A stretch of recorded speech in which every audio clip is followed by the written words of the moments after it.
नमस्कार दोस्तों, all exam place पर आपका स्वागत है। मैं भूपत सिंह राठौर आज आप लोगों के लिए लेके आया हूं मध्य प्रदेश का बहुत ही ज्यादा महत्वपूर्ण टॉपिक, मध्य प्रदेश में उद्योग।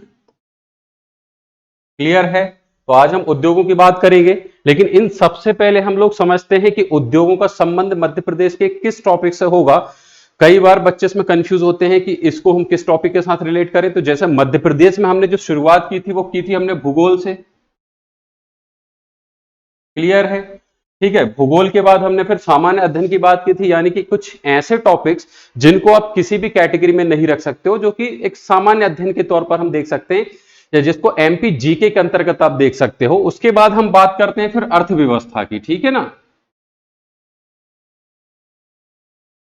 अब इसमें कौन कौन से टॉपिक आ जाते हैं, तो जैसे भूगोल के अंतर्गत मध्य प्रदेश की जो भौगोलिक विशेषताएं हैं वो हमने देखी, कि जैसे प्राकृतिक रूप से मध्य प्रदेश की नदियों के बारे में हमने पढ़ा, प्राकृतिक रूप से मध्य प्रदेश को कितने भागों में डिवाइड किया जाता है उसके बारे में अध्ययन किया। उसके अलावा मध्य प्रदेश के पर्वत श्रृंखलाएं क्या है, मध्य प्रदेश में वनों की स्थिति क्या है, ये सभी चीजों को हमने देखा भौगोलिक तौर पर। अब जो हम टॉपिक उठा रहे हैं वो अर्थव्यवस्था के हैं। अर्थव्यवस्था में क्या डिफरेंस है, तो यहां पर हम चीजों को प्राकृतिक रूप से नहीं देखेंगे। ठीक है ना? प्राकृतिक रूप से ना देखकर हम लाभ की दृष्टि से देखते हैं। क्लियर है? किसकी दृष्टि से देखेंगे? लाभ की दृष्टि से। तो यहां पर ये डिफरेंस है कि प्राकृतिक दृष्टि से जिन भी चीजों को हमने अध्ययन किया वो हमने भूगोल में जोड़ दिया था। उसके बाद लाभ की दृष्टि से जिन टॉपिक्स को हम देखते हैं वो सारे के सारे टॉपिक आपके कहां पर जाते हैं? अर्थव्यवस्था में। ठीक है? अब सवाल ये उठता है भाई कि अर्थव्यवस्था क्या, कैसे, क्यों। तो ये सारे टॉपिक आपके अर्थव्यवस्था वाले टॉपिक के साथ अच्छे से क्लियर हो जाएंगे। लेकिन थोड़ी सी चीजें मैं यहां पर बता दूं कि जो उद्योग टॉपिक होगा वो अर्थव्यवस्था का सबसे ज्यादा महत्वपूर्ण टॉपिक होगा।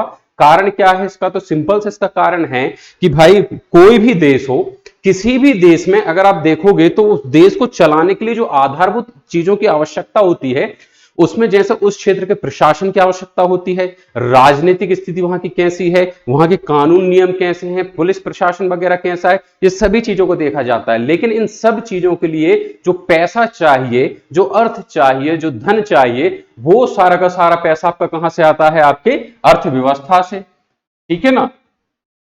कि भाई उस क्षेत्र की अर्थव्यवस्था क्या है।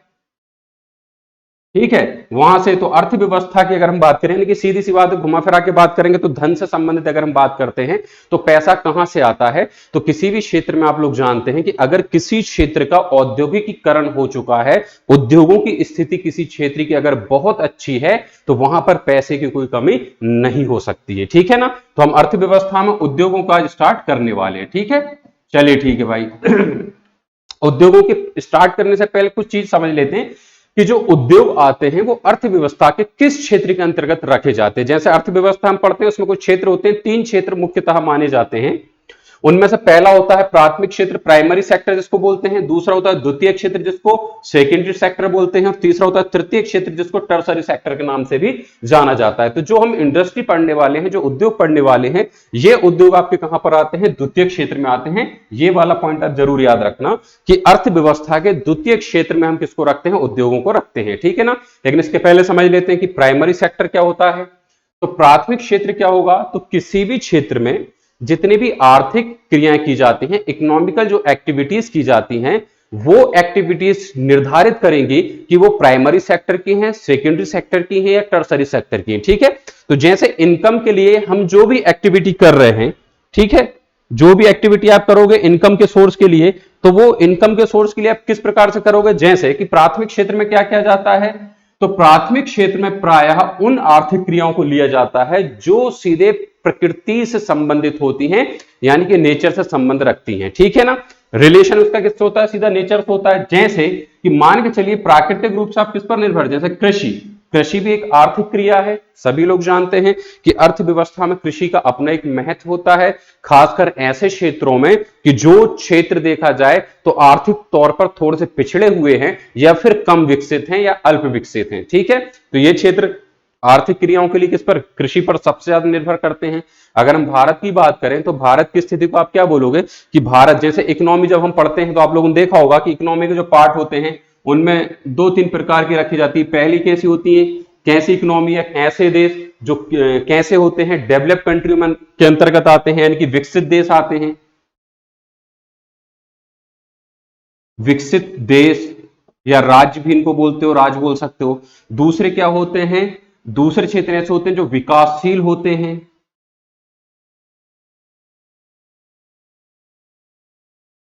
विकासशील देश, ठीक है। और जो तीसरे प्रकार के होते हैं उनको क्या बोलते हैं, अल्प विकसित। कैसे होते हैं, अल्प विकसित क्षेत्र। तो प्राय अगर आप देखोगे तो ये अल्प विकसित क्षेत्रों को ज्यादातर इकोनॉमी पढ़ाते समय इनको इग्नोर किया जाता है, और सभी देशों को अगर बांटे तो ये दो प्रकार के देशों में ही हम बांट कर रखते हैं। कैसे, या तो एक ऐसा देश होगा जो कि पूर्ण रूप से विकसित है, डेवलप कंट्रियों में आता है, या फिर एक ऐसा देश होगा जो विकासशील होगा, ठीक है। यानी कि जो अल्प विकसित देश हैं उनको भी अगर आप मूलतः देखोगे तो ये भी विकासशील देशों में आते हैं, क्योंकि अगर कोई देश कम विकसित है तो ऐसा नहीं है कि अब उसमें कोई भी आर्थिक क्रियाएं नहीं की जाती है, ठीक है। सब में आर्थिक क्रियाएं की जाती हैं, जरूरी है। तो जो आर्थिक क्रियाएं आप कर रहे हो यही तो आपके विकास की तरफ लेके जाएंगे आपको, ठीक है ना। तो इस प्रकार से सभी देश किस प्रकार से देख लेते हैं हम, विकासशील। यानी कि जो विकसित देश नहीं है वो किस प्रकार के होंगे, विकासशील देश होंगे। क्लियर है। तो भारत को भी हम किस कैटेगरी में रखते हैं, तो भारत को भी हम विकासशील देशों की कैटेगरी में रखते हैं, क्योंकि हम विकसित देशों की कैटेगरी में नहीं आते हैं, ठीक। अब भाई इनका अंदाजा कैसे लगाया जाता है, मोटे तौर पर आपको बता दूं कि भाई विकसित देश कौन सा होगा, अल्प विकसित देश कौन सा होगा, इसको कैसे आप देखोगे। तो अर्थव्यवस्था की या फिर अर्थशास्त्र की आप भाषा में जब आप देखते हो तो अर्थशास्त्र की भाषा में ऐसे देश जो प्राथमिक सेक्टर से कनेक्ट होते हैं। कैसे, जो प्राथमिक सेक्टर जो होता है उससे रिलेट होते हैं वो देश ज्यादातर कैसे कहलाते हैं, विकासशील, ठीक है। और ऐसे देश जो कि प्राइमरी के अलावा कौन सा आ रहा है आपका, सेकेंडरी और टर्सरी सेक्टर से कनेक्ट होते हैं, ऐसे देश क्या कहलाते हैं, विकसित। सीधी भाषा में अगर मैं आपको समझाऊं तो कोई भी देश है जहां पर सबसे ज्यादा इकोनॉमिकल एक्टिविटी जो होती है वो किससे होती है, प्राइमरी सेक्टर से संबंधित होती हैं, तो उस देश को प्रायः क्या माना जाता है भैया कि ये विकासशील देश है, क्योंकि प्राथमिक क्षेत्र से ही लगा हुआ है, ठीक है। लेकिन जब किसी देश में कौन सा सेकेंडरी और टर्सरी सेक्टर को डेवलप कर लिया जाता है, इसके संदर्भ में इकोनॉमिकल एक्टिविटीज की जाती हैं, तो वो देश कैसा होने लगता है, विकसित देश की श्रेणी में आना प्रारंभ होने लगता है। कैसे होने लगता है, साधारण भाषा समझते हैं कि भाई कोई देश है, प्राकृतिक रूप से कैसा है, अच्छा है, वहां पर मिट्टी है, हवा है, पानी है, ठीक है, खनिज भी उपलब्ध है, सब कुछ उपलब्ध है, लेकिन वहां पर इकोनॉमिकल एक्टिविटी कैसे हो रही है, चूंकि वहां पर एजुकेशन की कमी है, ठीक है, वहां पर देखा जाए डेवलपमेंट की कमी है, ठीक है, वहां पर मशीनरी की कमी है, औद्योगिकरण की कमी है, वहां पर पूंजी की कमी है। जब ये सभी कमियां होती हैं तो उस क्षेत्र में क्या होगा, ठीक है। इसको चलो एक परिवार से रिलेट कर लेते हैं कि हम दो परिवारों को लेकर चलते हैं, यहां से एग्जांपल शायद आपको बहुत अच्छे से समझ में जाएगा। मान के चलते हैं कि कोई ए परिवार है, कैसा है, एक ए परिवार है,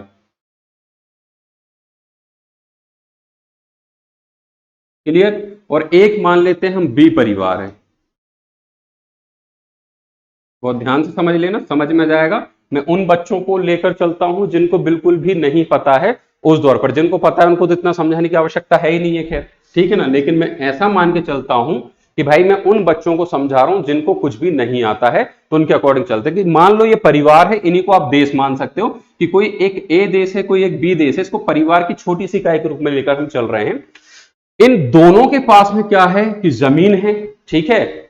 जमीन के साथ साथ इनकी जमीन में खनिज भी बहुत सारे हैं, खनिजों के साथ साथ इनके पास वन भी हैं, वनों के साथ साथ नदियां भी हैं, कोयला भी है, लोहा भी है, ठीक है, सब कुछ है इन दोनों के पास में, ठीक है ना।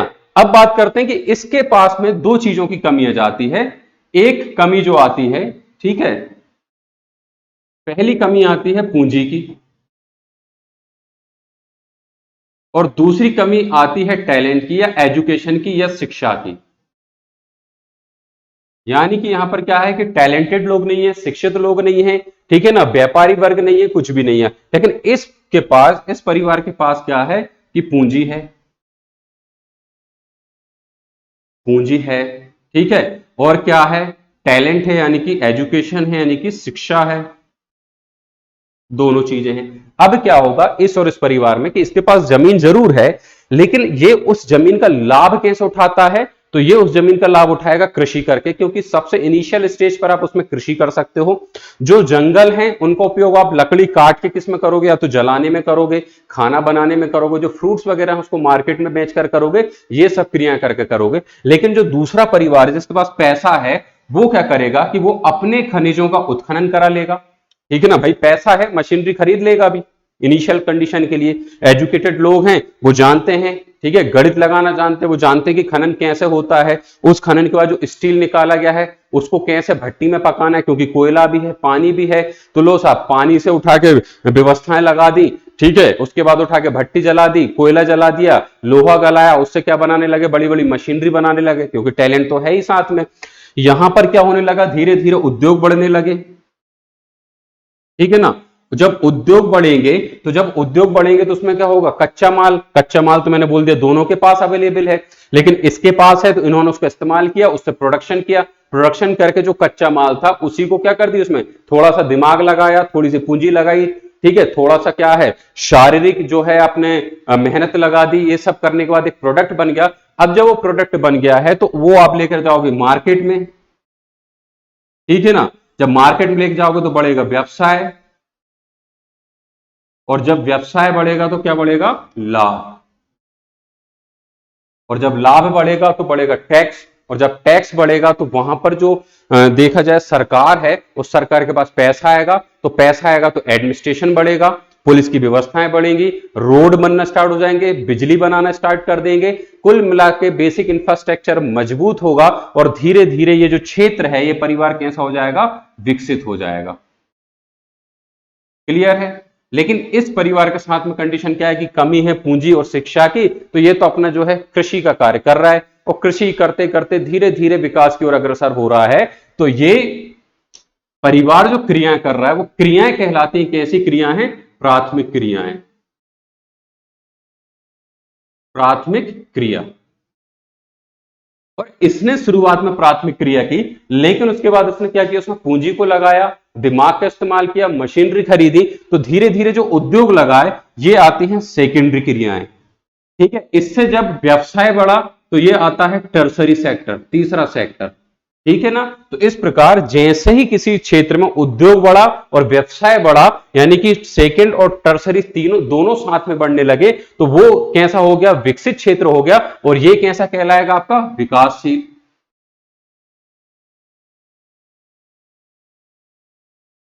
क्लियर है। तो ये विकासशील है, ये विकसित क्यों है, क्योंकि ये प्राथमिक सेक्टर में काम कर रहा है, और ये क्या कर रहा है, प्राथमिक सेक्टर के साथ साथ में सेकेंडरी और टर्सरी सेक्टर को बढ़ावा इसने दे दिया, तो ये विकसित हो गया। तो यहीं पर मैं बोलना चाह रहा था कि प्राथमिक जो क्रिया होती है, प्राथमिक क्षेत्र क्या होते हैं, तो प्राथमिक क्षेत्र ऐसे क्षेत्र होते हैं जो प्राकृतिक रूप से संबंधित आर्थिक क्रियाएं करते हैं। ठीक है ना, जैसे कि भैया प्राथमिक क्षेत्र में क्या क्या शामिल किया जाता है, कृषि, आप जो कृषि करते हो, साथ में आप पशुपालन जो करते हो वो भी प्राथमिक क्षेत्र में आएगा, मत्स्य पालन करते हो, खनिजों को खोद कर निकालते हो, ये सभी क्या है, प्राथमिक क्षेत्र है। प्राथमिक क्षेत्र के अंतर्गत जो क्रियाएं होती है उनमें क्या है, सिंपल सी बात याद रखो कि प्राकृतिक तौर पर कोई चीज आपको मिली, आपने उसका सीधा उपयोग कर लिया या उसको सीधा मार्केट में जाके बेच के आ गए, तो वो आपकी क्या कहलाएगा, प्राइमरी सेक्टर कहलाएगा। जैसे वन है, जंगल है, आपने क्या किया, सीधा उठा के फ्रूट्स मिले, नेचर से मिला, उठाया, उसको ऐसा कैसा जाके बेच दिया, ये प्राथमिक क्रिया के अंतर्गत शामिल किया जाएगा। ठीक है ना, ये प्राइमरी सेक्टर में आता है। पशुपालन हो गया, कृषि करना हो गया, सभी क्या है, प्राइमरी सेक्टर के अंतर्गत आते हैं। दूसरा आता है कौन सा, द्वितीय क्षेत्र। द्वितीय क्षेत्र को विनिर्माण क्षेत्र बोलते हैं।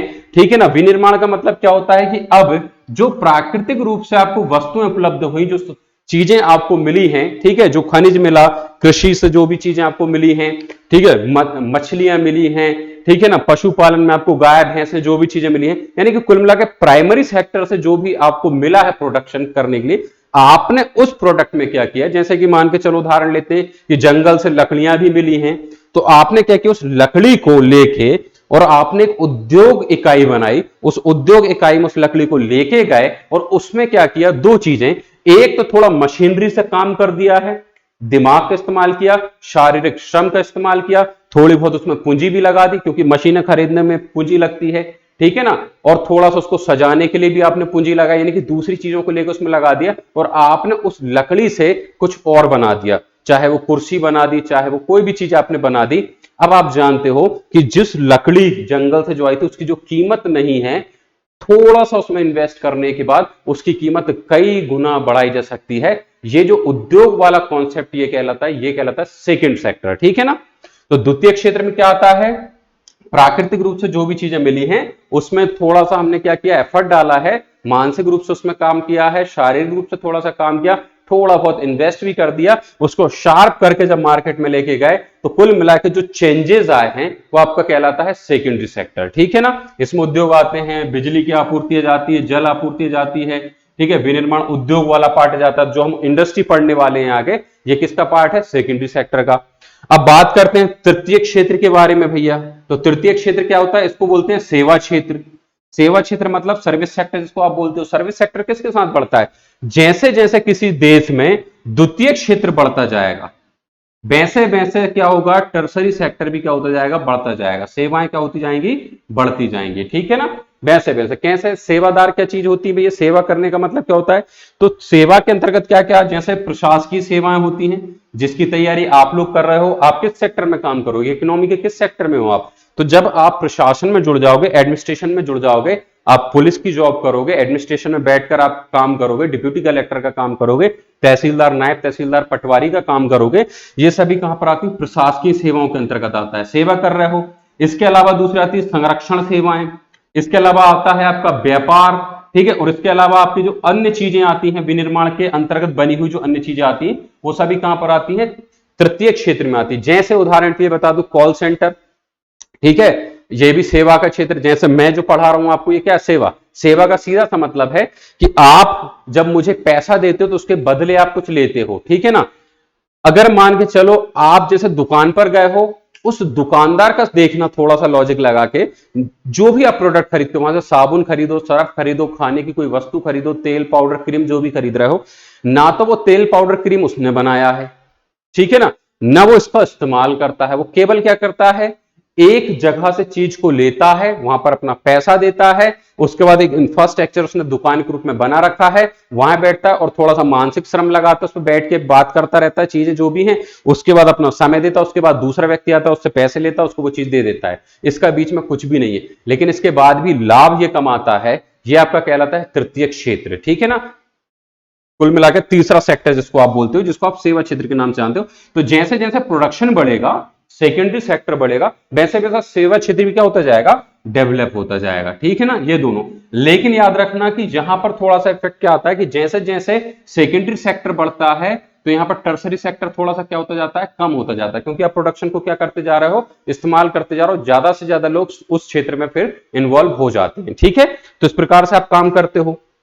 चलिए ठीक, यहां पर अगर आप एक परिवार से उदाहरण लेना चाहते हो कि कौन सा परिवार किस क्षेत्र से जुड़ा हुआ है, तो देखो, जो किसान परिवार होता है वो आपके प्राइमरी सेक्टर से जुड़ा होता है, ठीक है। जो औद्योगिक वाला होता है, यानी कि जिनको आप उद्योगपति के नाम से जानते हो, जैसे मान लो बिरला परिवार की बात कर लूं मैं, ठीक है ना, टाटा बिरला हो गए हैं, या जो बिरला परिवार से रतन टाटा जो अभी हैं, ठीक है ना, टाटा परिवार की बात कर लूं,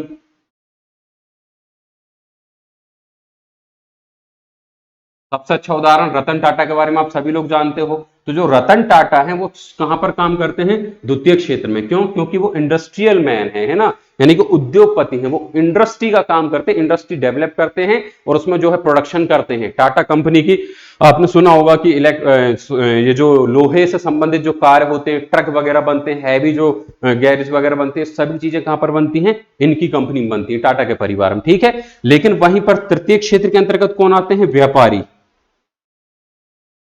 जिनको आप बोलते हो बिजनेसमैन, ठीक है ना। इसके अंतर्गत आप रिलायंस ग्रुप को ले सकते हो,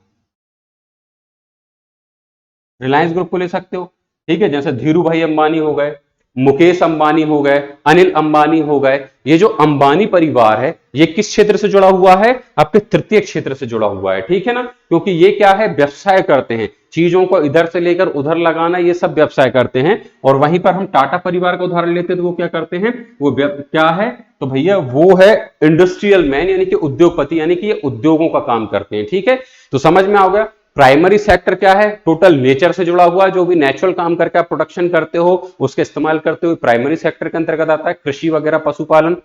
द्वितीय क्षेत्र में कौन सी इकोनॉमिकल एक्टिविटी ऐड कर ली जाती है कि जो प्राइमरी सेक्टर से जो भी चीजें आई हैं उसमें थोड़ा सा आपने एफर्ट डाला है, थोड़ा सा उसमें पैसा लगा दिया है, थोड़ा सा आपने जो है दिमाग लगाया है, थोड़ा सा आपने श्रम लगा दिया है, और उसके बाद जो नया प्रोडक्शन हुआ है आप उसको किस क्षेत्र में रखते हो? द्वितीय क्षेत्र में। और उस बने प्रोडक्शन को बेचने के लिए जो सेवाएं आप लेते हो वो सभी सेवाएं किस में जाती हैं? तृतीय क्षेत्र के अंतर्गत आ जाती हैं। उदाहरण के लिए मैं अगर बात करूं तो जैसे मान लो कि एक व्यक्ति जाता है जंगल में जाके एक पेड़ को काट देता है, जब तक वो पेड़ कटा नहीं है वो प्राकृतिक रूप से किसका है? प्राकृतिक धन कहलाता है। ठीक है, राज्य का धन या जो भी आप उसको मान लेते हो, कुल मिलाकर उसका अपना वजूद है कि वो एक पेड़ है।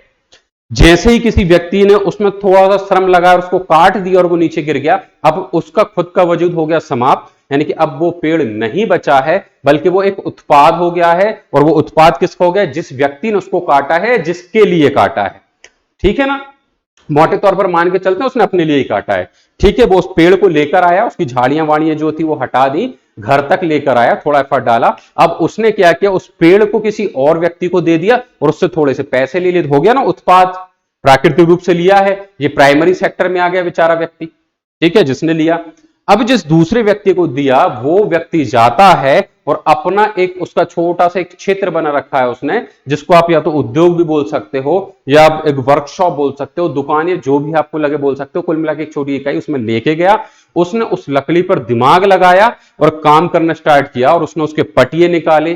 पटिए निकालने के बाद उनकी सफाई की, उनको बारीक बारीक डिजाइन में काटा, काटने के बाद उसका जो है एक स्ट्रक्चर तैयार कर दिया। जैसे उदाहरण के लिए आप कुर्सी ले लो, शोकेस ले लो, ठीक है, या फिर जो भी आपके यहां पर शोपीस आप रखते हो, वो डिपेंड करता है कि उस व्यक्ति का टैलेंट कितना है, वो उससे क्या बना पा रहा है। वो चाहे तो सीधा चूल्हे में भी जला सकता है, वो चाहे तो भैया उसको छोटे छोटे टुकड़ों में काट के लोगों को बेच सकता है आग तापने के लिए कि भैया आग तापो, खाना बना लो।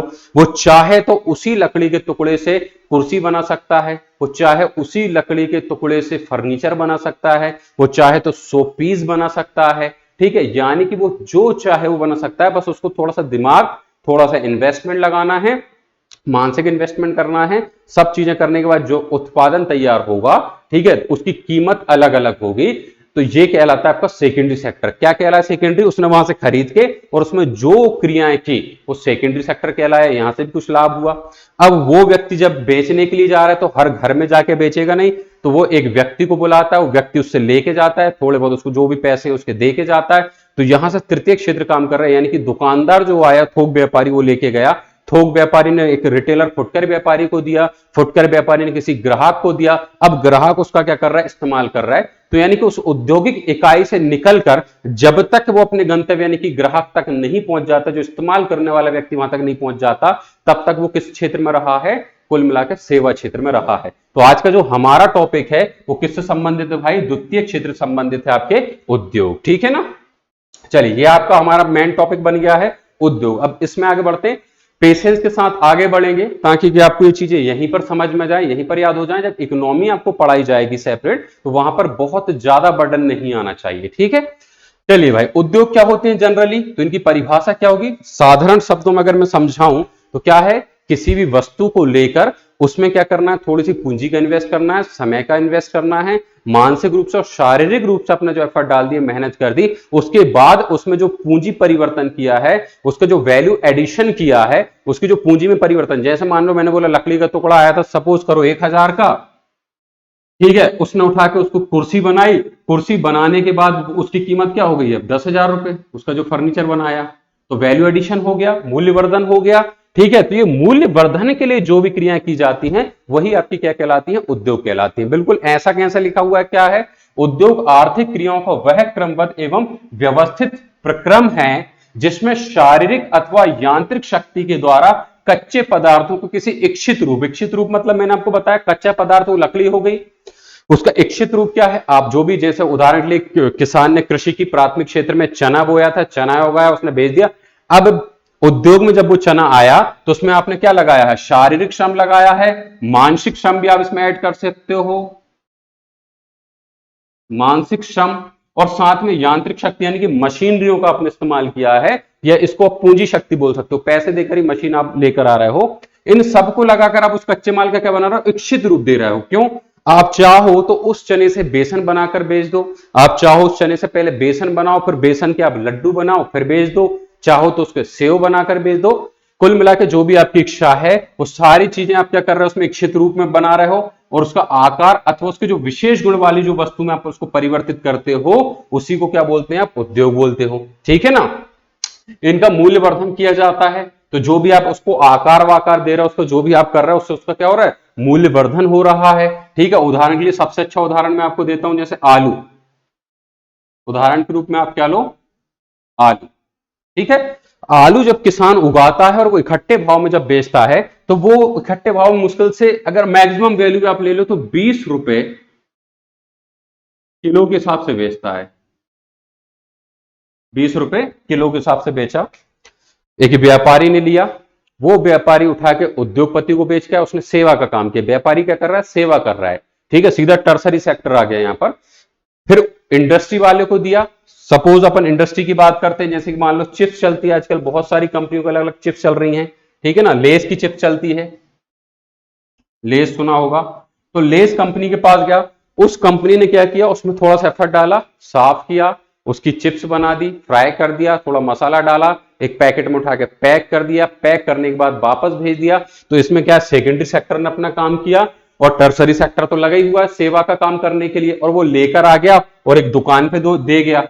अब जब दुकान पर देकर गया तो इस किसान ने, जो कि 20 रुपए किलो में बेचा था, इसका एक लड़का गया और लड़के ने जाके क्या किया, चिप्स को खरीदा। वो चिप्स उसको क्या रेट में पड़ी, तो भाई आप सभी लोग जानते हो कि वो चिप्स लगभग 10 रुपए की कितनी आती है, 25 ग्राम। ठीक है ना? इस हिसाब से 100 रुपए की कितनी होगी, 250 ग्राम, यानी कि वो उसको पड़ी 400 रुपए किलो। सोचो आप, किसान ने आलू बेचा था 20 रुपए किलो में। ठीक है? लेकिन वो जो वापस उससे जो बनकर आई चिप्स, वो चिप्स उस किसान को किस रेट में पड़ती है, 40 रुपए, सॉरी 400 रुपए किलो के भाव में। जबकि उसमें अगर देखा जाए तो प्रोडक्शन इतना ज्यादा भी नहीं लगा, बहुत ज्यादा तेल भी नहीं जला होगा। ठीक है? बहुत ज्यादा मसाले भी नहीं होंगे उसमें। अगर मान लो ऐसा किसान की वैल्यू के आधार पर निकालो तो ये मान के चलो मुश्किल से 60 रुपए किलो बननी चाहिए। ठीक है ना? लेकिन क्या हुआ कि भैया उसमें लगा है वो, तो क्योंकि उसमें टर्सरी सेक्टर ने भी अपना पैसा कमाया है, सेकेंडरी सेक्टर भी पैसा कमाएगा, इस हिसाब से उसका मूल्य वर्धन हो गया। यानी कि जो आलू 20 रुपए किलो में बिका, उसका मूल्य वर्धन कितना हो गया, 400 रुपए किलो का हो गया है। ठीक है? यही है उद्योगों का कमाल। जैसा उदाहरण आप देख सकते हो कि यहां पर एक व्यक्ति ने क्या किया है, लकड़ी को काटा, इकट्ठा किया, ट्रक में लोड किया, मशीनों का इस्तेमाल कर रहे हैं, सेवा सेक्टर ये सब। ठीक है? इसके बाद इसको फर्नीचर मशीन पे लेके आए, उन्होंने यहाँ पर स्टोरेज किया है, यानी कि ये सेवा सेक्टर है। फिर इसके बाद इसको उठा के उन्होंने साफ किया, फिर इसके बाद एक व्यक्ति के पास लेके आए, उन्होंने क्या किया, इसमें थोड़ा सा देखो एफर्ट लगाया, जैसे होल कर दिया, अलग अलग मशीनों का इस्तेमाल किया, और मशीनों का इस्तेमाल करने के बाद उसका क्या बना दिया, आपका गिटार बना दिया। ठीक है ना? तो वो गिटार सोचो कितना महंगा आता है। अगर गिटार की हम बात करें तो 10,000 से लेकर, कोई कीमत निर्धारित आप नहीं कर सकते हो, गिटार इतनी महंगी आती है, और जरा सी लकड़ी उसमें लगाई गई है। इस लकड़ी की कीमत यहां पर इतनी ज्यादा नहीं है, लेकिन उसमें जो उद्योगों ने अपना काम किया, उस औद्योगिक काम के बाद उसकी कीमत कई गुना जो है बढ़ जाती है। ठीक है? ये इसका काम है। तो इसमें क्या करते हैं, वैल्यू एडिशन करते हैं, यानी कि मूल्य का वर्धन करने का काम करते हैं। ठीक है? और अर्थव्यवस्था में उद्योग किस में आते हैं, द्वितीय क्षेत्र के अंतर्गत क्या है, रखे जाते हैं। ठीक है? चलिए बात करते हैं भारत में औद्योगिकीकरण की बात करते हैं कि भैया भारत में औद्योगिकीकरण का आरंभ कब हुआ। तो सबसे पहले उद्योग समझ में आ गया क्या है, उद्योगों की आवश्यकता क्यों पड़ती है। तो किसी भी क्षेत्र में अगर उद्योग नहीं होंगे तो उस क्षेत्र में केवल प्राइमरी सेक्टर ही काम करेगा, यानी कि की पूरी आपकी अर्थव्यवस्था प्राथमिक क्षेत्र पर निर्भर रहेगी। और अगर किसी क्षेत्र की अर्थव्यवस्था प्राथमिक क्षेत्र पर निर्भर रहती है तो वो बहुत ज्यादा विकसित नहीं हो सकती, बहुत ज्यादा विकास नहीं कर सकते। जैसे ही द्वितीय क्षेत्र उसमें शामिल होता है तो साथ साथ में तृतीय क्षेत्र भी शामिल हो जाता है, और ये क्षेत्र जब शामिल होते हैं तो क्या होता है, इसमें मूल्य वर्धन होता है, बहुत ज्यादा इसका लाभ होता है, और धीरे धीरे इकोनॉमी डेवलप होती जाती है, और आपका क्षेत्र कैसा होता जाता है, विकसित क्षेत्र जो है आपका बनता जाता है। ठीक है ना? अब भारत की बात करें तो भारत में अगर हम बात करते हैं कि भैया औद्योगिकीकरण की बात करें, औद्योगिकीकरण का मतलब क्या है, इंडस्ट्रियलाइजेशन की बात कर रहे हैं। इंडस्ट्री स्टेबल कब से होने स्टार्ट की, तो औद्योगिकीकरण 1950 से पहले भी था। ठीक है? 1950 के पहले भी था, लेकिन जो पहले था ये भारतीयों के लिए ना होकर किसके लिए था, ब्रिटिशर्स के लिए था। क्योंकि ब्रिटिश के लोगों ने यहां पर इंडस्ट्री डेवलप की थी, वो केवल अपने लाभ के लिए की थी। कैसे की थी? अपने लाभ के लिए की थी कि भाई हमें लाभ कैसे मिले, उससे उनको मतलब था। उनसे मतलब ये नहीं था कि भारत का विकास हो, भारत की जनता का विकास हो, उससे उनको कोई भी मतलब नहीं हुआ करता था। लेकिन 1950 के दशक की अगर हम बात करें तो जब भारत आजाद हो गया 1947 में, तो उसके बाद कंडीशन यहां पर बनी कि अब हम औद्योगिकरण बढ़ेंगे, करेंगे, सेकेंडरी और टर्सरी सेक्टर को बढ़ाएंगे, जिससे कि हमारा देश क्या होगा? विकसित होगा, विकास की ओर अग्रसर होगा। अब यहां पर भाई औद्योगिकरण को लेकर थोड़ी समस्याएं आई। याद रखना, भारत में औद्योगिकरण का प्रारंभ यहां पर हुआ था 1950 में, ठीक है, लेकिन औद्योगिकीकरण जो स्टार्ट हुआ है ठीक तरीके से, वो हुआ 1956 के बाद। कैसे? तो यहां पर आप लोगों ने सुना होगा कि प्रथम पंचवर्षीय योजना, द्वितीय पंचवर्षीय योजना, तृतीय पंचवर्षीय योजना। तो इसके बारे में थोड़े से मॉडल को आपको समझा देता हूं ताकि आपको कोई कंफ्यूजन ना हो, ठीक है। चलिए, तो इसको बहुत अच्छे समझ लेते हैं भाई हम।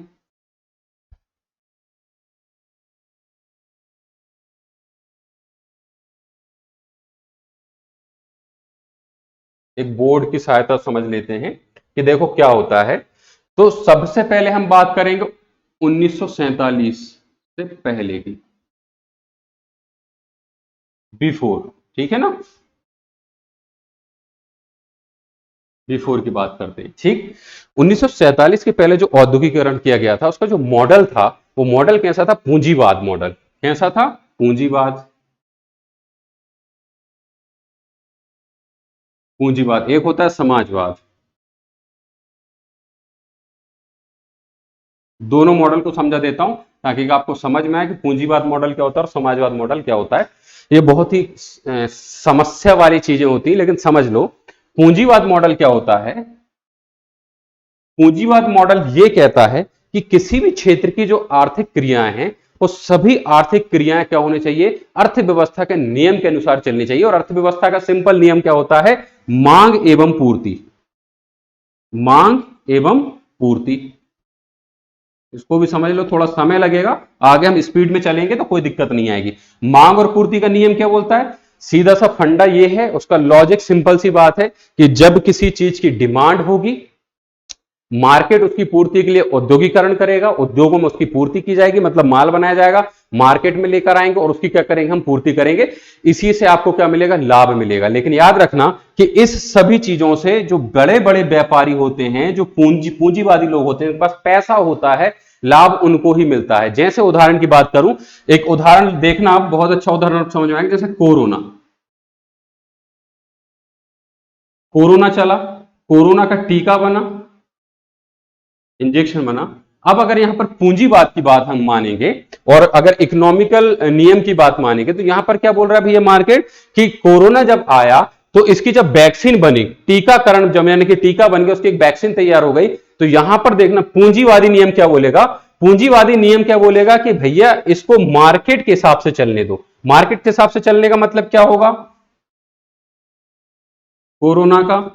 कि मार्केट ये बोलता है कि सपोज कोई एक वैज्ञानिक है, उसने उठा के कोरोना की दवाई बना ली, वो बैठ गया पेटेंट करा के, ये मेरे पास है फार्मूला, मुझे पता है कोरोना पूरे विश्व में चल रहा है, मैंने बोला कि मैं इसको बेचूंगा, ठीक है। अब मेरे पास क्या है? पूंजीवाद का सोचना जरा, है ना, कि उसका नियम क्या बोलता है कि मैंने बोला पेटेंट करा लिया, मैं बेचूंगा। अब बड़े बड़े इंडस्ट्री वाले जो लोग हैं, जो कि कहां पर मेडिकल कंपनियों से संबंधित लोग हैं, वो यहां पर बोली लगाएंगे कि इस फार्मूले की, कोई बोलेगा 1,000 करोड़, कोई बोलेगा 10,000 करोड़, कोई बिलियन में, कोई मिलियन में, कोई ट्रिलियन में इसकी बोली लगाएगा। क्योंकि अगर मैंने किसी एक कंपनी को फार्मूला बेच दिया, मान लो कोई एक कंपनी है, उसको मैंने फार्मूला बेच दिया, अब वो इसका डोज बनाएगा, बहुत सारा एक इंडस्ट्री में उठा के डोज बना देगा। अब वो मार्केट के अनुसार काम करेगा। कैसा? क्योंकि कोरोना के टीके की बहुत ज्यादा डिमांड है, तो अब वो उसको बेचना प्रारंभ करेगा। कैसे बेचेगा? वो बोलेगा एक टीके की कीमत है 10,000। कितनी कीमत रख देगा? एक टीके की 10,000, और दो टीके आपको लगवाना है, प्लस 10,000, यानी कि एक व्यक्ति से 10,000 लेगा, दूसरी बार 10,000 लेगा, यानी कि 20,000 रुपए प्रति व्यक्ति के हिसाब से वो लाभ कमाएगा। और कोरोना की महामारी आप जानते हैं कि हर व्यक्ति को इस टीके की आवश्यकता है, अगर देश को ठीक से चलाना है। और अगर ऐसा हो गया तो भारत के अंदर आप मान के चलो कि मुश्किल से 10% लोग भी टीकाकरण नहीं करवाएंगे, बल्कि क्या होगा कि ज्यादातर लोग 90% लोग लगभग आप मान के चलो कि 100 करोड़ की आबादी क्या करेगी, टीकाकरण नहीं करवाएगी। और अगर ऐसी स्थिति रही तो उसका होगा क्या कि भारत से कोरोना बीमारी खत्म नहीं होगी, और जब तक भारत से बीमारी खत्म नहीं होगी तब तक भारत में लॉकडाउन रहेगा, और जब तक लॉकडाउन रहेगा तो ये जो 10% लोग हैं जिन्होंने टीका लगवा लिया, इनके पास इतना पैसा है अभी भी कि ये तो 2 साल 3 साल और लॉकडाउन झेल जाएंगे। लेकिन जो एक साधारण व्यक्ति है उसकी जिसकी जेब अभी के लॉकडाउन खाली हो गई है, तो सोचो वो क्या करेगा।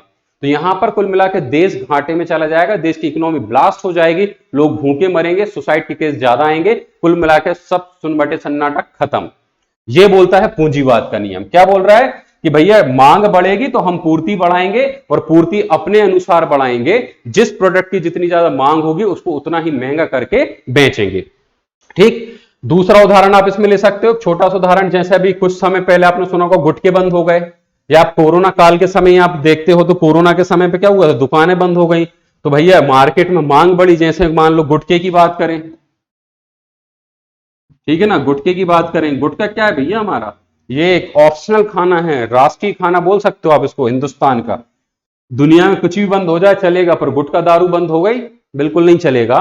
तो ये गुटखा राजश्री जो 20 रुपए का आता था, ये 20 रुपए का राजश्री 140 रुपए में भी बिका है।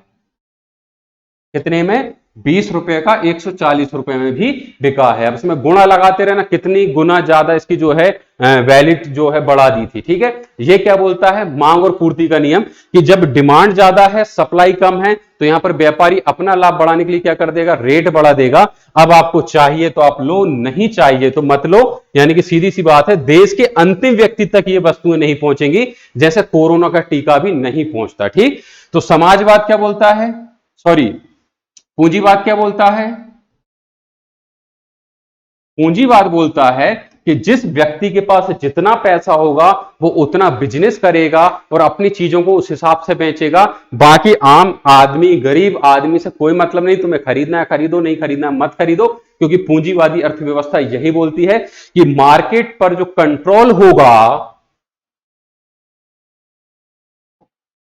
बाजार पर नियंत्रण जो होगा, नियंत्रण होगा किसका होगा, व्यापारी लोगों का होगा या पूंजीवादी लोगों का होगा। सीधी सी बात, जिसके पास पैसा उसका होगा, वो चीजें बनाएगा, मार्केट में अपने हिसाब से बेचेगा। आपको खरीदना है खरीदो, नहीं खरीदना है मत खरीदो। वो गुटखा 140 का 1400 का भी बेचेगा, आपको अगर लेना है तो लो, नहीं लेना है तो मत लो। कोरोना का टीका वो 1 लाख रुपए का भी बेचेगा, आपको लगवाना है तो लगवाओ, नहीं लगवाना है तो छोड़ दो। ठीक है, उससे नुकसान क्या होगा आप जानते हो। दूसरा जो कॉन्सेप्ट आता है, जो दूसरा कॉन्सेप्ट आता है वो है समाजवादी ढांचा।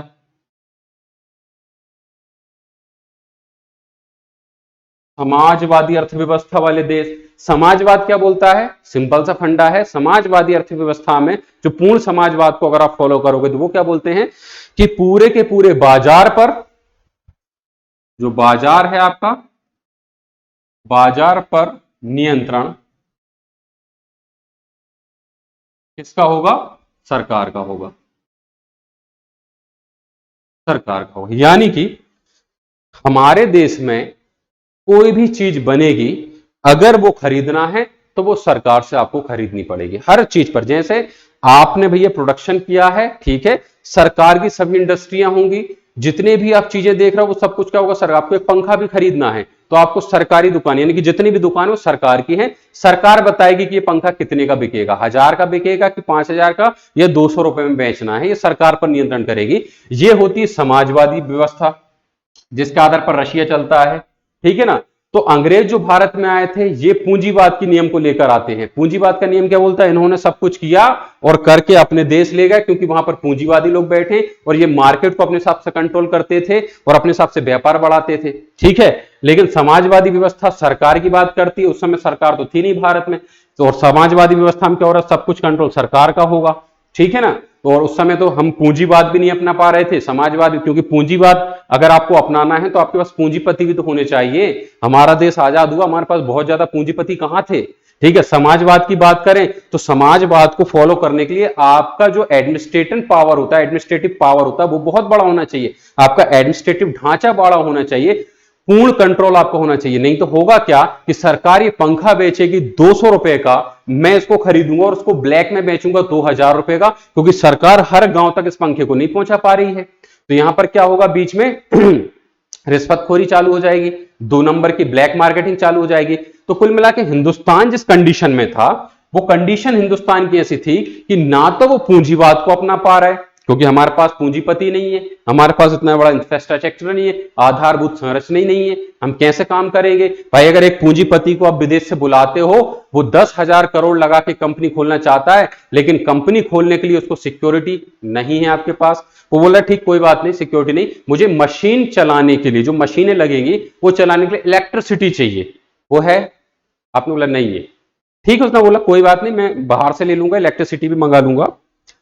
आप जब मैं इंडस्ट्री डेवलप कर रहा हूं, सब कुछ बाहर से लेके आ रहा हूं, तो मुझे क्या है, जो माल बनेगा उस माल को मुझे मुंबई पोर्ट तक पहुंचाना होगा। यानी कि भाई मुझे विदेश में बेचना है, देश में नहीं भी बिकेगा तो मुंबई पोर्ट तक पहुंचाना, मुझे ट्रांसपोर्टेशन की सपोर्ट चाहिए। क्या आप रेलवे ट्रैक बनवा सकते हैं?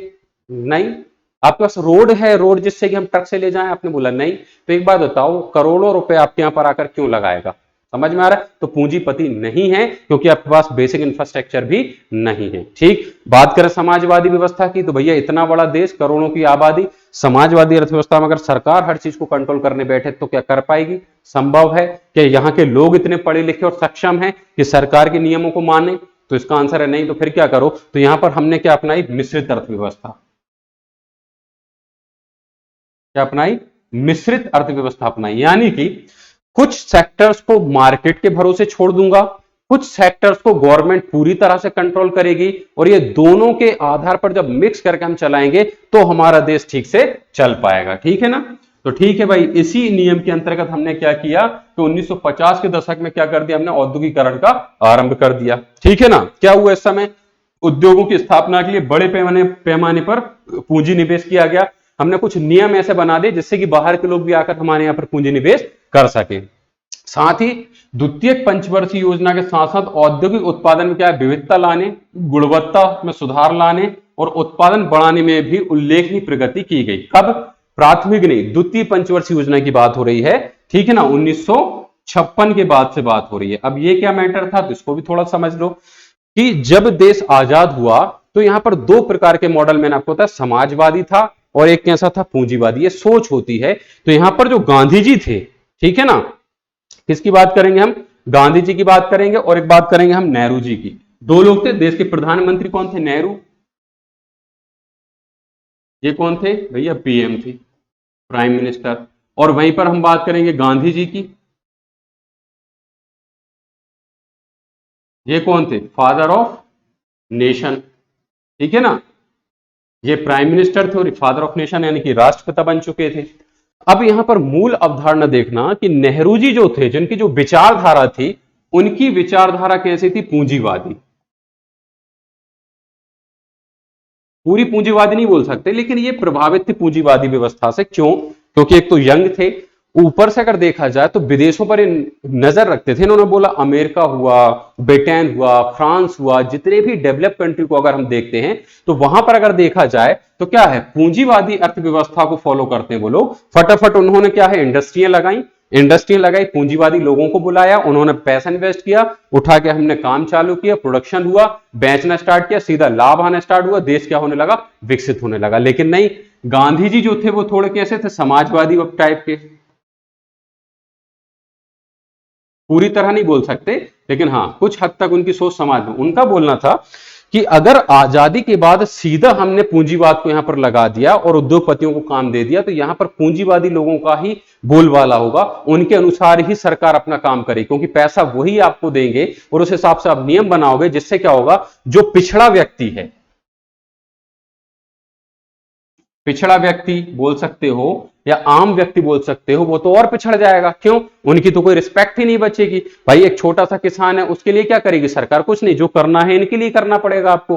गांधी जी का बोलना था कि हमारा देश जो है वो पूरी तरह निर्भर, अगर देखा जाए तो शुरुआती दौर में किस पर था? कृषि प्रधान देश था, अभी भी है, कृषि पर निर्भर है, यानी कि प्राथमिक सेक्टर पर निर्भर है। तो अगर हम सरकार को पूंजीवादी टाइप से अगर चलाएंगे तो इन किसानों का क्या होगा, और अगर ऐसा हुआ तो भैया देश की लगभग 70% आबादी क्या हो जाएगी, पिछड़ जाएगी, बर्बाद हो जाएगी, क्योंकि आपकी सारी योजनाएं पैसे वाले लोगों के लिए रहेंगी जो पैसा कमाना जानते हैं। इन गरीब किसानों का क्या होगा। तो गांधी जी का जो मॉडल था वो था कि अगर देश का विकास करना है तो योजना इस प्रकार बनाए यहां की सरकार कि कैसे बने कि अंतिम व्यक्ति का डेवलपमेंट हो। किसका हो, जो अंतिम व्यक्ति है। अंतिम व्यक्ति मतलब अगर आप विचारधारा में देखोगे अर्थव्यवस्था की विचारधारा में, तो ऐसा व्यक्ति जो सबसे ज्यादा गरीब है। तो गांधी जी का बोलना था कि जो अंतिम व्यक्ति, जो सबसे गरीब व्यक्ति है, क्योंकि देश क्या है भैया, कृषि प्रधान है, यहाँ की ज्यादातर आबादी क्या है, कृषि प्रधान है, कृषि पर निर्भर करती है। और गांधी जी का तो एक कथन भी था कि भारत गांव में निवास करता है, यानी कि जो भारत है उसकी असली पहचान है गांव, और गांव में भैया उद्योगपति नहीं रहते, वहां किसान रहता है। तो इन्होंने बोला कि अगर आप ऐसे नियम बनाओ, ऐसी योजनाएं बनाओ कि किसान का वो आखिरी व्यक्ति, यानी कि वो आखिरी गरीब व्यक्ति, उसका अगर आप धीरे से विकास करो तो उसके विकास का असर अन्य लोगों पर होगा। और जैसे ही आप 70% आबादी का विकास कर दोगे तो भैया जो 30% जो उद्योगपति वो तो अपने आप विकसित हो जाएंगे। तो उन्होंने बोला था समाजवादी व्यवस्था लेके आओ, और अंतिम व्यक्ति को सरकार ये जिम्मेदारी ले कि उसको विकसित करना है, उसको एजुकेटेड करना है, उसको लाभ देना है, उसकी जीवन प्रत्याशा को बढ़ाना है। ठीक है, हर चीज को जब बड़ा होगा, उसको हुनर दोगे तो वो काम करेगा, काम करेगा तो धीरे धीरे क्या होगा, निचला क्षेत्र जैसे जैसे विकसित होगा वैसे वैसे। यानी कि अगर उदाहरण की मैं बात करूं तो भैया उन्होंने बोला कि जड़ जो है, यानी कि जो देश की जड़, भाई जड़ तो यही है ना, कृषि व्यवस्था, ये कृषि प्रधान राज्य का मतलब। तो उन्होंने बोला जब इसमें पानी आप दोगे, यानी कि इसको जब विकसित करोगे तो जो पेड़ है आपका, ठीक है ना, वो पेड़ भी अपने आप क्या हो जाएगा, विकसित हो जाएगा, हरा भरा हो जाएगा। तो गांधी जी की सोच ये थी कि निचले जो लोग हैं, ठीक है, बेसिक जो लोग हैं, इनका विकास करो तो भैया ऊपर पूरा का पूरा देश विकसित हो जाएगा। लेकिन इस काम में लगेगा समय बहुत ज्यादा। लेकिन नेहरू जी क्या बोलते थे, नहीं भाई, अगर मैंने इंडस्ट्रियों को डेवलप कर दिया तो अपने आप जड़ें भी मजबूत हो जाएंगी। कैसे, उन्होंने बोला जब इंडस्ट्री डेवलप होगी तो क्या होगा कि भैया धन की प्राप्ति ज्यादा होगी देश के अंदर, और देश के अंदर जब धन की प्राप्ति होगी यानी कि टैक्स ज्यादा मिलेगा। जब सरकार को टैक्स मिलेगा तो सरकार उसी टैक्स का उपयोग करके क्या करेगी, जो किसान लोग हैं उनके लिए लाभ वाली योजनाएं लेके आएंगे। जब लाभ वाली योजनाएं लेके आएंगे तो उनका भी फिर क्या होगा, धीरे धीरे आगे बढ़ेंगे। लेकिन गांधी जी का वही बोलना था कि अगर ऐसा किया तो शुरुआती दौर में किसानों का क्या होगा, ग्रामीण क्षेत्रों का क्या होगा, ये तो पूरी तरह समाप्त हो जाएंगे, और नहीं तो इनका भी शोषण प्रारंभ हो जाएगा। फिर हम में और उन अंग्रेजों में क्या डिफरेंस रहेगा जो हमारा शोषण करके गए हैं। ठीक है, तो ये टकराव था सोच में, विचार में। तो इसलिए जब पंचवर्षीय योजना प्रारंभ की गई तो यहां पर पंचवर्षीय योजनाओं को इस प्रकार से बनाया गया कि इसमें दोनों विचारों को शामिल किया जाए। तो सबसे पहली जो पंचवर्षीय योजना थी, पहली पंचवर्षीय योजना जो थी, ठीक है ना, वो थी गांधी जी के विचारों पर। किसके, गांधी जी के विचारों पर आधारित थी। यानी कि पहली पंचवर्षीय योजना में क्या उसका मूल नारा दिया गया था कि भैया विकास करना है, साथ में किसानों को डेवलप करना है, यानी कि कृषि को डेवलप करना है, कृषि को विकसित करना है। किसको, कृषि। पहली पंचवर्षीय योजना में हमने क्या नारा दिया कि कृषि को विकसित करना है तो देश विकसित होगा। 5 साल ये चला। 56 में जब द्वितीय पंचवर्षीय योजना को लागू किया गया तो यहां पर किसकी थी भैया, नेहरू जी की। यहां पर नेहरू जी की चली। किसकी चली, नेहरू जी की। और उन्होंने क्या बोल दिया, उद्योग। किसको विकसित करना है, उद्योग। और मैं आपको यहां पर बता दूं, जब पंचवर्षीय योजनाएं पढ़ोगे तो पहली पंचवर्षीय योजनाओं में जो टारगेट रखा गया था उस टारगेट से भी ज्यादा लाभ मिला। द्वितीय पंचवर्षीय योजना में जो उद्योग बनाए गए और उद्योगों के लिए काम किया गया सरकार के द्वारा, और 5 साल के बाद जब इसको टोटल किया गया तो जो टारगेट रखा गया था उस टारगेट से आधा ही हम ले पाए, यानी कि पूरा टारगेट भी अचीव नहीं कर पाए। तो ये बोला जाता है कि द्वितीय पंचवर्षीय योजना क्या हो गई थी, फेल हो गई थी। ठीक है ना। इसीलिए जब तीसरी पंचवर्षीय योजना बनाई गई तो उस तीसरी पंचवर्षीय योजना में दोनों को मिक्स कर दिया। वो क्या मिक्सअप किया था कि उद्योग और कृषि को बराबर लेके चलेंगे, यानी कि सरकार बराबर खर्चा करेगी कृषि क्षेत्र में भी और औद्योगिक क्षेत्र में भी। हालांकि अगर ज्ञानी लोगों का माने तो जो द्वितीय पंचवर्षीय योजना है भले ही अपना लक्ष्य पूरा नहीं कर पाई, लेकिन याद रखना फेल नहीं हुई थी। फेल क्यों नहीं हुई थी, क्योंकि औद्योगिकरण का काम जो है एक दिन में नहीं होता है, कई साल लगते हैं इसको डेवलप करने में। तो ज्ञाताओं का मानना है, जो दिमाग वाले लोग हैं जो मान के चलते हैं, उनका यह तर्क भी दिया जाता है उनके द्वारा कि इस योजना का लाभ धीरे धीरे करके देश को जो है मिलना प्रारंभ हुआ था, क्योंकि औद्योगिकीकरण में सीधा लाभ कभी भी नहीं होता है, क्योंकि इंडस्ट्री बनाने के लिए जो इंफ्रास्ट्रक्चर तैयार किए जाते हैं, जो बेसिक इंफ्रास्ट्रक्चर तैयार किया जाता है, उसको बनने में कई दिनों का समय लगता है। जैसे बिजली की आपूर्ति इतनी आसान नहीं है कि एक साल में आप तैयार कर दो बिजली की आपूर्ति, क्योंकि बिजली की आपूर्ति के लिए आपको बांध बनाने पड़ेंगे, बांध बनाने में कई साल लग जाते हैं, फिर उनके लिए आपको जो है बिजली बनानी पड़ेगी, फिर इकट्ठा करके फिर भेजनी पड़ेगी। रोड बनाना आप सभी लोग जानते हैं इतना आसान काम नहीं है, ठीक है ना। तो ये सभी चीजों में समय लगेगा, तो इसलिए आप बोल सकते हो द्वितीय पंचवर्षीय योजना पूर्ण रूप से फेल नहीं थी, बल्कि उसका लाभ भविष्य में हमें देखने को मिला था, ठीक है ना। तो इस आधार पर आप मान सकते हो कि द्वितीय पंचवर्षीय योजना में आपको सीधा सीधा आपको थोड़ा सा लाभ देखने को मिल गया था। यानी कि अगर औद्योगिकरण की बात करें तो द्वितीय पंचवर्षीय योजना से औद्योगिकरण को ज्यादा बढ़ावा दिया गया था, ठीक। चलिए ठीक, अब बात करते हैं भाई मध्य प्रदेश की, कि मध्य प्रदेश में औद्योगिक विकास की प्रक्रिया कब से प्रारंभ हुई, तो 1961 से प्रारंभ हुई थी। यानी कि यहां पर जो औद्योगिकीकरण जो लेकर आई यहाँ की सरकार, तो 1961 से मध्य प्रदेश में भी क्या है, औद्योगिकीकरण को हमने बढ़ावा देना स्टार्ट कर दिया था, ठीक है ना। चलिए ठीक है, किंतु राज्य में प्राकृतिक संसाधनों के उपयोग पर आधारित राज्य की प्रथम औद्योगिक नीति कब बनाई गई, 1972 में प्रथम औद्योगिक नीति। औद्योगिक नीति क्या होती है, जनरली बता दूं कि जब औद्योगिकरण के विचार मध्य प्रदेश में आया, आप सभी लोग जानते हैं मध्य प्रदेश एक पिछड़ा राज्य था, ठीक है। मध्य प्रदेश में जब आया तो यहां पर भी इंडस्ट्री डेवलप करने की बात। अब जब इंडस्ट्री डेवलप करना है तो मध्य प्रदेश आप जानते हो खनिज के मामले में बहुत ज्यादा अच्छा खासा क्षेत्र है, यहां पर पानी बहुत है, यानी कि इंडस्ट्रियों को लगाने के लिए जो मूलभूत आवश्यकताएं हैं वो सभी कुछ है यहाँ पर। क्यों भैया, पानी हमारे पास, खनिज हमारे पास कोयला और लोहा और पानी तीनों चीज। और याद रखना, जिस क्षेत्र में कोयला मतलब क्या होगा, ईंधन, ठीक है ना। दूसरी बात अगर हम करें पानी, किसी भी इंडस्ट्री में पानी की बहुत ज्यादा आवश्यकता होती है। तीसरी बात करें लोहा, अगर ये तीनों चीज आपके पास, याद रखना ये वो समय जब मध्य प्रदेश और छत्तीसगढ़ साथ में थे, ठीक है। तो यहां कोयला और लोहे की कोई कमी नहीं, और मध्य प्रदेश तो है नदियों का मायका, पानी की भी कोई कमी नहीं। और अगर नदियां हैं तो डैम बनेंगे तो बिजली बनेगी। तो अगर कोयले को ईंधन में इस्तेमाल नहीं भी करोगे तो किसको करोगे, बिजली को करोगे। आजकल ज्यादातर जो इंडस्ट्री किस पर चल रही है, बिजली पर। पहले की इंडस्ट्री किस पे चलती थी, कोयले पे। तो सीधी सी बात है, अगर मुझे इंडस्ट्री खोलना है, मैं ऐसे क्षेत्र को ढूंढूंगा जहां मुझे इंडस्ट्री का ढांचा बनाने के लिए लोहा मिल जाए, स्टील मिल जाए, है मध्य प्रदेश में, पास में ही है, ठीक है, अपन ने ले ली। उसके बाद ईंधन के रूप में जलाने के लिए कोयला मिल जाए, वो भी मिल गया। इंडस्ट्री में कुछ भी प्रोडक्शन करोगे, पानी की आवश्यकता पड़ेगी, वो मिल जाए। लो साहब, तीनों चीजें जब मध्य प्रदेश में, तो औद्योगिक विकास क्यों नहीं होगा। लेकिन उस विकास को करने के लिए सरकार को कुछ योजनाएं बनानी पड़ेगी कि भाई कैसे हो।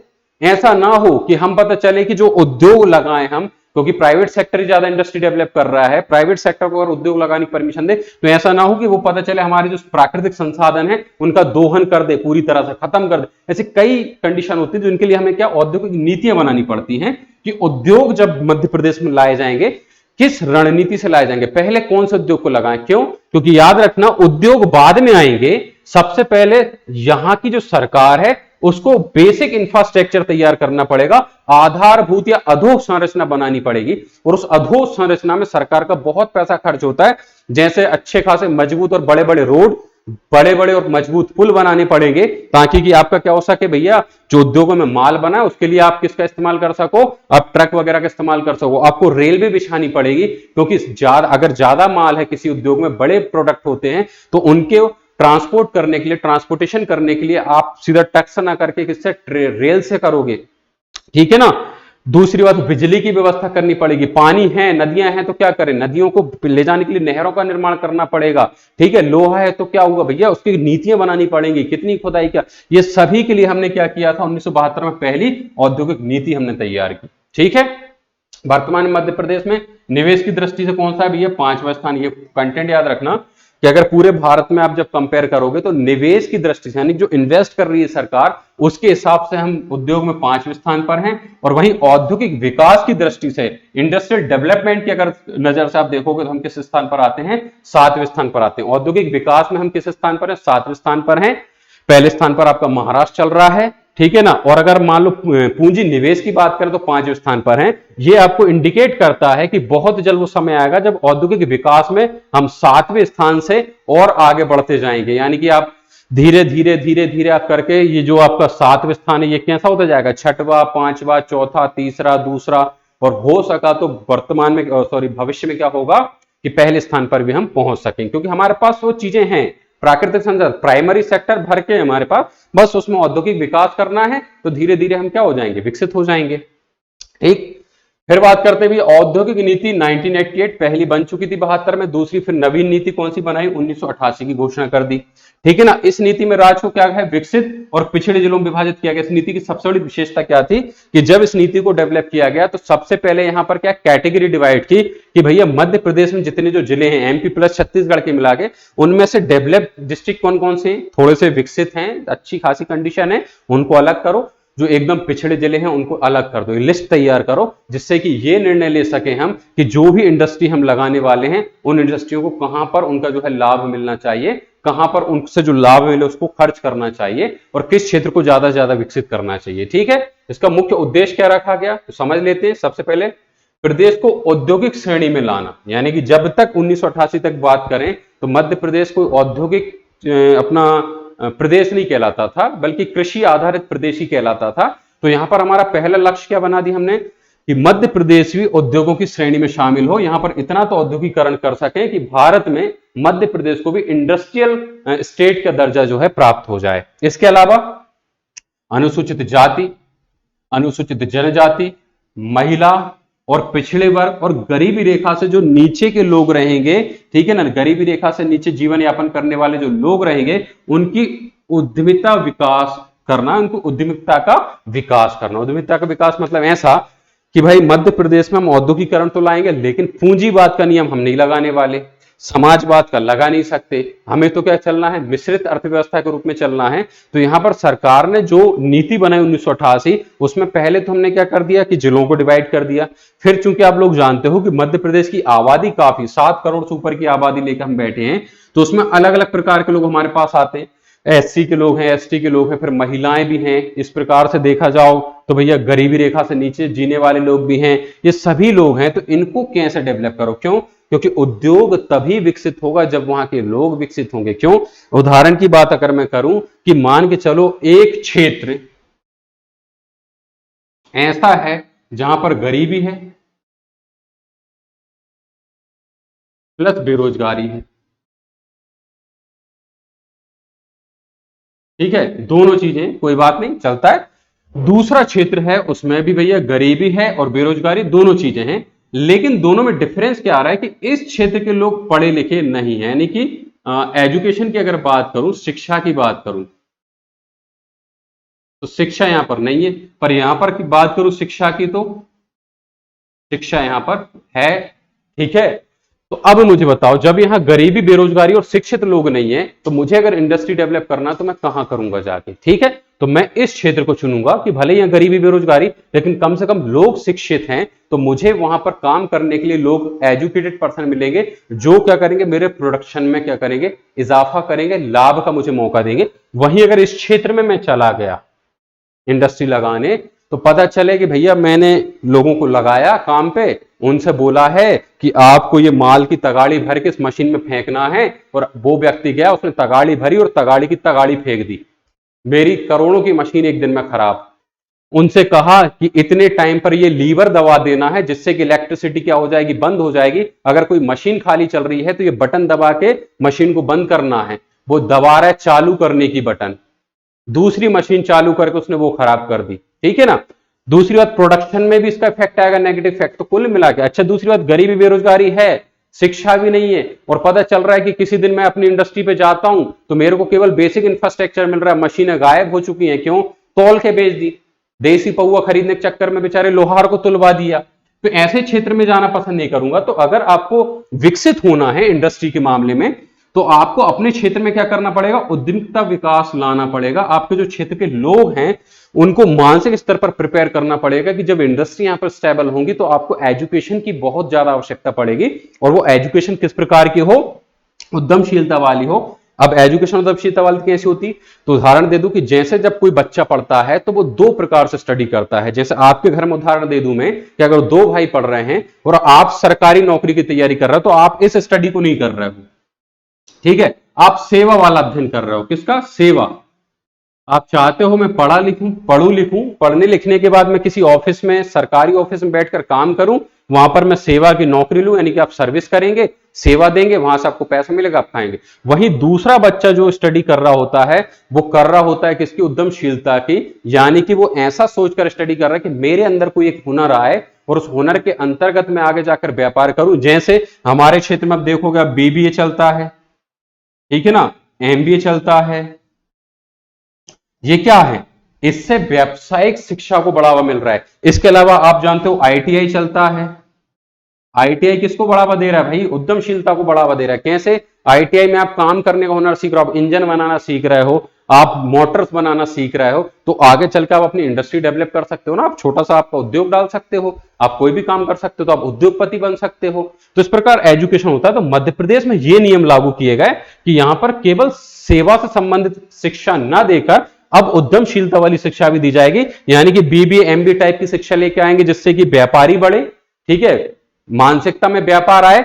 दूसरी बात आईटीआई जैसे टेक्निकल सब्जेक्ट लेके आएंगे जिससे कि क्या हो, आपका जो है नॉलेज बढ़े और आप क्या है बड़े बड़े उद्योगों को भी स्टेबल कर सके। और नहीं भी करते हैं तो कम से कम जो औद्योगिक इकाइयां लगाई जाएंगी उन औद्योगिक इकाइयों में अच्छे से आप काम कर सके और उन उद्योगों में भी आपको क्या मिले?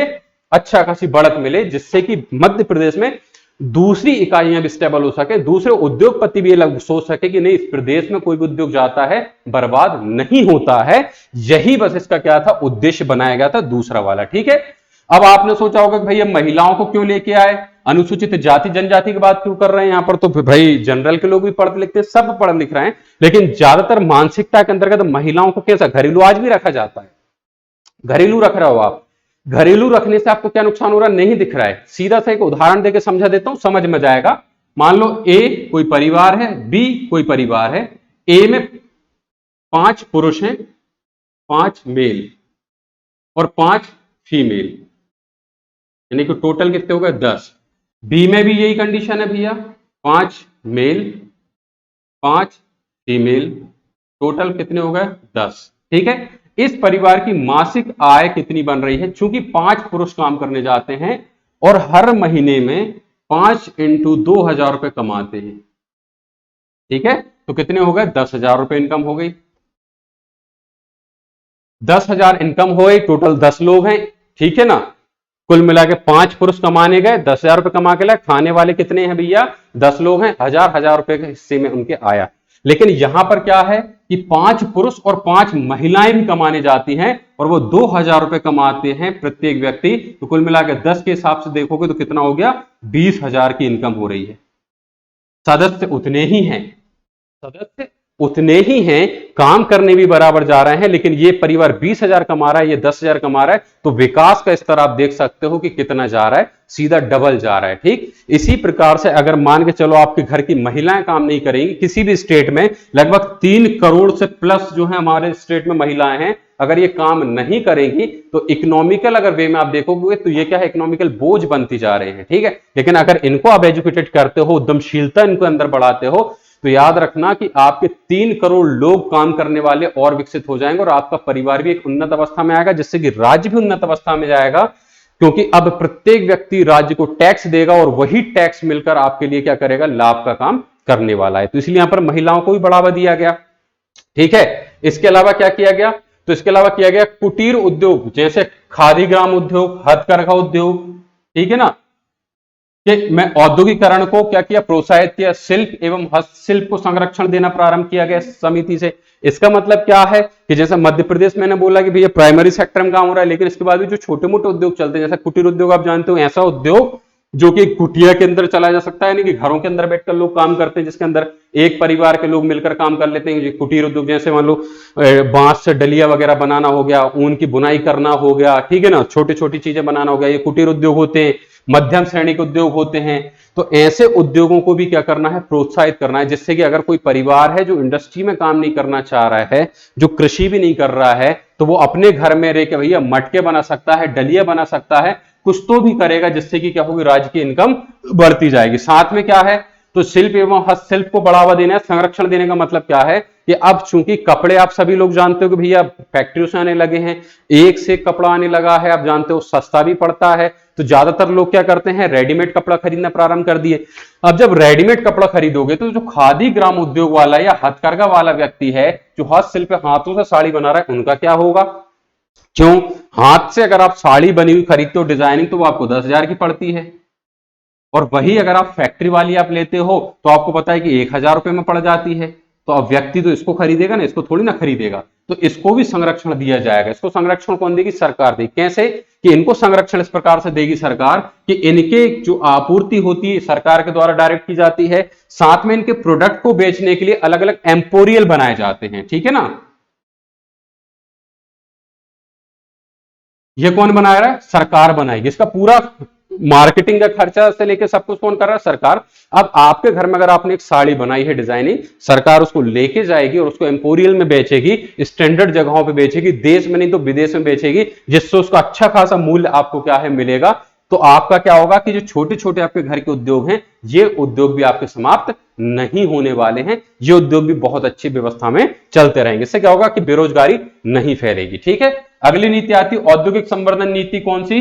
2004। ठीक है ना? Industrial promotion policy 2004।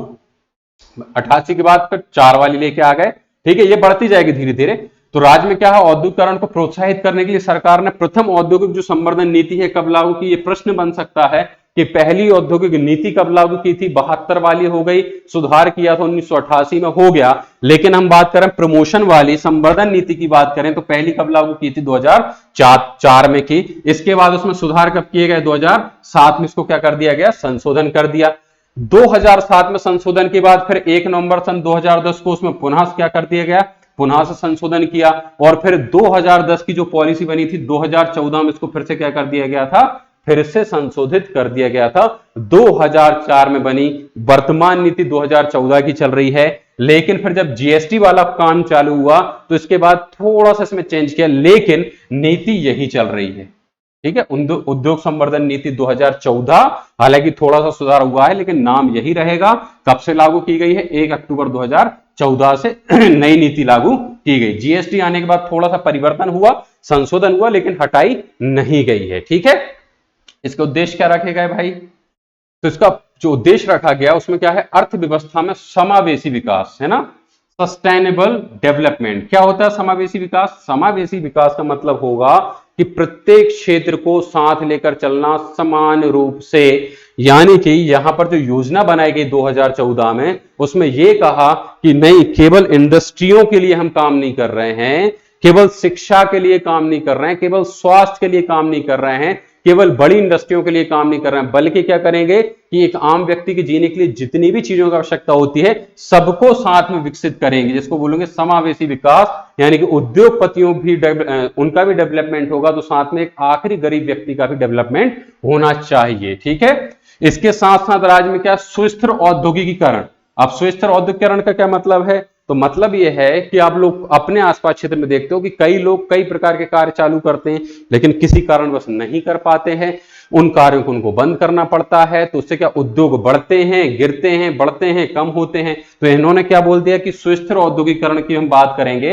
इसका मतलब उद्योगों को बढ़ाने, सबसे पहले तो मानसिक रूप से रणनीति बनाएंगे, तैयार करेंगे कि लोग यहां पर गलत प्लानिंग कर काम ना करें। फिर ऊपर से सरकार क्या करती है? उनको सब्सिडी प्रदान करती, कई प्रकार के लाभ प्रदान करती है कि अगर आपका थोड़ा बहुत नुकसान हो गया, क्योंकि कोई भी, जब मैंने पहले ही बता दिया कि कोई भी इंडस्ट्री जब बनना स्टार्ट होती है तो उसका लाभ सीधा डायरेक्ट नहीं आएगा, समय के बाद आएगा, लोग वो भूल जाते हैं। तो अब यहां पर सरकार क्या कर रही है? आपको सब्सिडी दे देती है कि अगर आपने इंडस्ट्री स्टार्ट भी की और उसका शुरुआत में लाभ नहीं मिला तो कोई बात नहीं, ठंड रखो, जैसे लाभ मिलेगा आप वो पैसा चुकाते जाओगे और आपकी इंडस्ट्री बंद नहीं होगी, स्थिर रहेगी। साथ में कौशल विकास। कौशल विकास का क्या मतलब हो गया भैया? कि टैलेंट की बात कर रहे हैं यहां पर, कि जैसे कि टैलेंट के लिए आपने कई प्रकार की योजनाएं मध्य प्रदेश में लागू हुई देखी होगी। जैसे आपने सुना होगा फ्री में आईटीआई कराती है सरकार, आपको कुछ नहीं करना है, बस एडमिशन ले लेना, साथ में स्कॉलरशिप भी मिल जाती है थोड़ी बहुत। ये आईटीआई आपको फ्री में क्यों करा रहे हैं? वो चाहते हैं कि आप बेरोजगार ना रहे, क्योंकि याद रखना सरकारी नौकरी ही एकमात्र ऑप्शन नहीं है रोजगार का। ठीक है?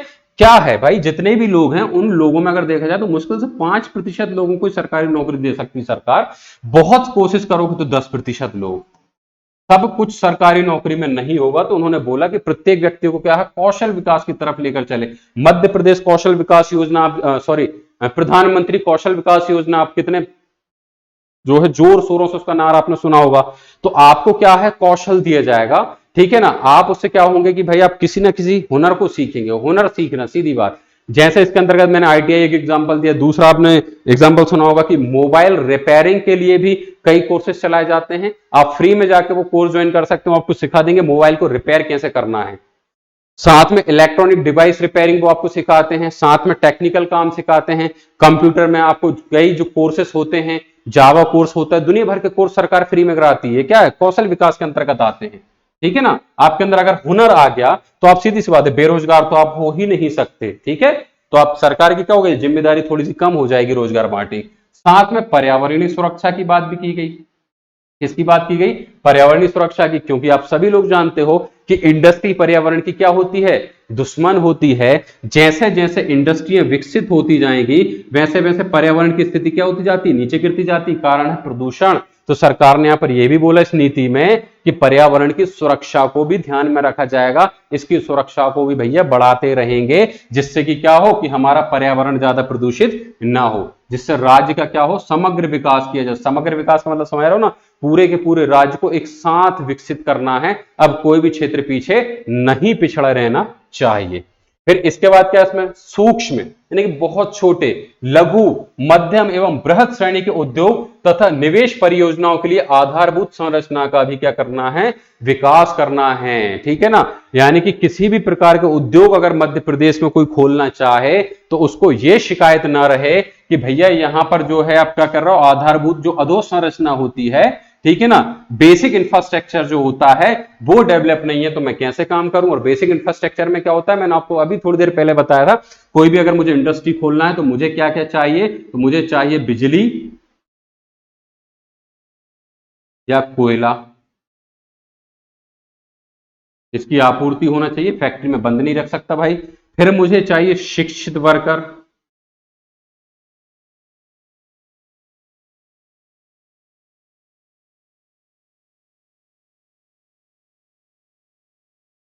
शिक्षित लोग यानी कि हुनरमंद लोग चाहिए। फिर मुझे इंफ्रास्ट्रक्चर में क्या चाहिए, तो मुझे चाहिए पानी। फिर मुझे क्या चाहिए, तो चाहिए ट्रांसपोर्ट, ठीक है ना। ये बेसिक इंफ्रास्ट्रक्चर जब यहां डेवलप होगा तो उसी के बाद यहां पर क्या होगा, छोटे से छोटी और बड़ी से बड़ी इंडस्ट्री यहां पर क्या है आप लगा सकते हो, ठीक है ना। इनका विकास करना, इसी के अंतर्गत आप जैसे देखते हो कि 6 लेन बनने लगे हैं, औद्योगिक गलियारे बनना स्टार्ट हो गए हैं। ये औद्योगिक गलियारे क्या है कि बड़ी बड़ी इंडस्ट्रियों को सीधा बुलावा देने के लिए उनको सीधा लालच दिया जा रहा है कि हमने औद्योगिक गलियारे बना दिए भाई साहब, आपको कहीं जाना ही नहीं है, बल्कि जो हाईवेज बने हैं 6 लाइन 8 लाइन के रोड बना दिए सरकार ने। और वो रोड ही नहीं है, यहां पर आसपास नालियों की व्यवस्था है, यहां पर आसपास आपके जो है आसपास उन्होंने गड्ढे करके ना यहां पर पाइपलाइन बिछा रखी है, यानी कि पानी की व्यवस्था दे रखी है भविष्य के लिए। कोई भी इंडस्ट्री कहीं खोलेगी उसको पानी के लिए कोई इंतजार नहीं करना, यहां पर बड़े बड़े तार बिछाकर बिजली की व्यवस्था कर दी है, टेलीकम्युनिकेशन की व्यवस्था पहले कर दी, इंटरनेट की व्यवस्था सब कुछ कर रखा है। आप केवल आओ, आपके लिए जमीन भी दे रखी है, 14,000 एकड़, 18,000 एकड़, 10,000 एकड़, ऐसे करके क्या है जमीन भी रख रखी है कि आप तो बस आ जाओ और आप बोलो आपको कितनी जमीन चाहिए, जमीन ले लो, पानी ले लो, रोड आपके सामने बना हुआ है, सारी व्यवस्थाएं हैं। सरकारी नियम भी इतने लूज कर दिए कि आपको अगर परमिशन चाहिए तो एक ही ऑफिस में जाके या ऑनलाइन बैठ के घर से परमिशन ले लो। अब तो खोलोगे इंडस्ट्री, साथ में आपको लोन चाहिए सरकार दे रही है, सिक्योरिटी चाहिए सरकार दे रही है। तो ये सारे के सारे काम कब किए गए, 2014 की नई जो औद्योगिक नीति लागू की गई उसके अंतर्गत किए गए हैं, जिससे कि मध्य प्रदेश में क्या हो सके, औद्योगिक विकास हो सके, ठीक है दोस्तों। तो आज हम सेकंड औद्योगिक नीति या सबसे नई औद्योगिक नीति तक हम लेकर चल रहे हैं। अगले लेक्चर में हम इसके आगे बढ़ते हैं, मिलते हैं दोस्तों अगले लेक्चर के साथ, जब तक बने रहें, धन्यवाद।